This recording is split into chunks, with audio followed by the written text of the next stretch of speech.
heartbreaking loss. Former Raven Todd Heap accidentally runs over and kills his 3-year-old daughter. Reaction from the Ravens organization.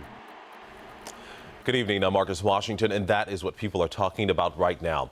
Condolences are pouring in for the family of former Raven Todd Heap after the tragic accident in his home in Arizona. Police say Heap accidentally killed his 3-year-old daughter while moving his truck. WJZ is live at M&T Bank Stadium, where he played many seasons. Devin Bartolotta with more on how Baltimore is reacting. Devin. All right, Devin, thank you. And Heap and his wife have 4 other children.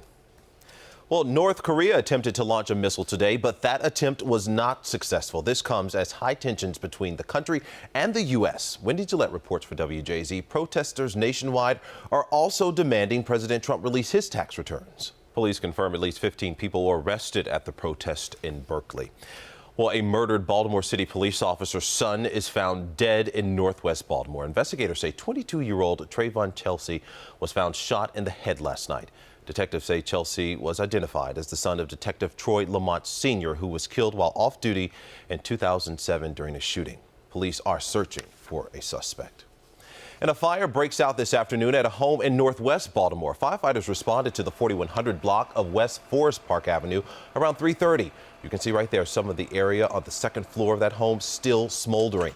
Now, there's no word of what caused this fire or if anyone was injured. Rebirth in West Baltimore. A park takes the place of an area once blighted by abandoned homes. This is the same community hit with riots 2 years ago following the death of Freddie Gray. WJZ is live. Devin Bartolotta has more on the project and the excitement it is bringing to the community. Devin. All right, Devin, I'm sure they'll get a lot of use out of that park. Thank you, Devin. And Freddie Gray died while in police custody April 19th, 2015. Well, it was 4 years ago today, 2 bombs took the lives of 3 people at the finish line of the Boston Marathon. 7 memorials happened in Boston today. The father of 8-year-old Martin Richard laid a large wreath on the Boylston Street sidewalk, the spot where that blast killed his youngest son. More than 260 people were injured when the brothers Tamerlan and Johar Tsarnaev set off the explosives. Well, staged robbery. A former manager of a Prince George's County Walmart is indicted on federal charges. According to our media partner, the Baltimore Sun, Ansar Ali Yunus is accused of being a part of that group that planned that 2012 robbery in Laurel. $400,000 was stolen during that robbery, and according to court papers, one of the suspect's accomplices shot him in the arm as part of the plan. Well, the waiting is over. April the giraffe finally had her baby. It's the moment millions of people on YouTube have been waiting for months to see and experience. The zoo where April's baby was born is now holding a contest to name that calf. Congratulations to her.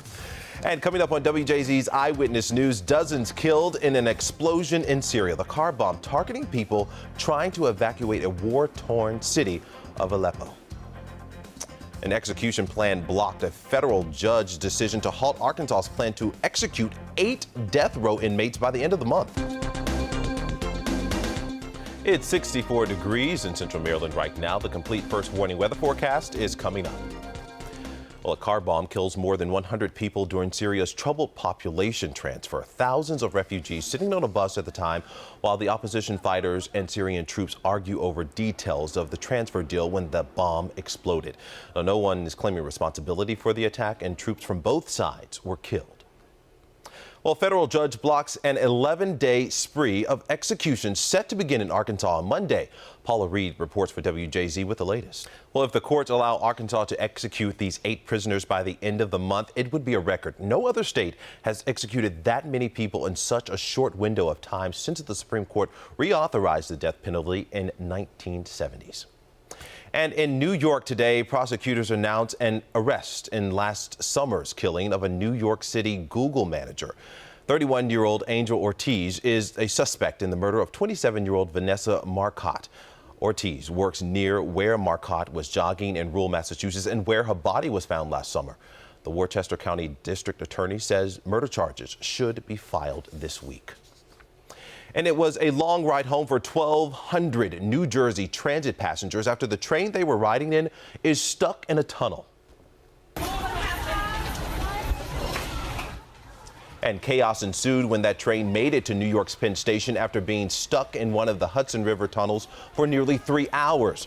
Passengers say there was no air conditioning nor power, and the tempers rose with the temperature. 6 people were treated for non-life-threatening injuries. Creating a greener city. The Baltimore Tree Trust is restoring our urban forests one plant at a time at Oriole Park. Tracy Leong explains how this nonprofit is working towards a healthier Baltimore with eager volunteers. And volunteers planted 75 trees around the stadium at today's event. Well, a fun Easter tradition continues in Baltimore County. The annual Easter egg hunt at Perry Hall Presbyterian Church was held earlier today. It didn't take long for children to find, get this, 1,000 plastic eggs filled with treats. Some of those eggs had coupons in them for a free kids meal at the White Marsh, Texas Roadhouse. The restaurant also donated candy and plastic eggs for the event. We all remember those days. We used to put money in those eggs, like nickels, dimes, quarters. I should have been at your and then Easter my kids egg would hunt. pattern up and find out who got the most. You found that one. They would Just fight count over the money. All right, let's take a look. Well, a heroic Ohio State fan with muscular dystrophy scores a touchdown in the team's spring game. Take a look here. In the final seconds of the fourth quarter, Jacob Jarvis gets the handoff from the Buckeyes quarterback and scores a touchdown. The team knows Jacob well. The head coach says that he is a legit member of the team, has been since 2013. Way to go, Jacob. Look at him go. All right, well, here's your daily dose of cute. 2 young otter pups, just 1 month old. Take a look here. The Oregon Zoo is asking the online community to help name the pair, 1 male, 1 female. Now, they haven't opened their eyes yet, but will soon. The zoo has the tradition of naming those otters after local waterways. Tilly, the pup's mother, is named after the Tillamook River. Stay with us. We'll be back without those cute otters, though.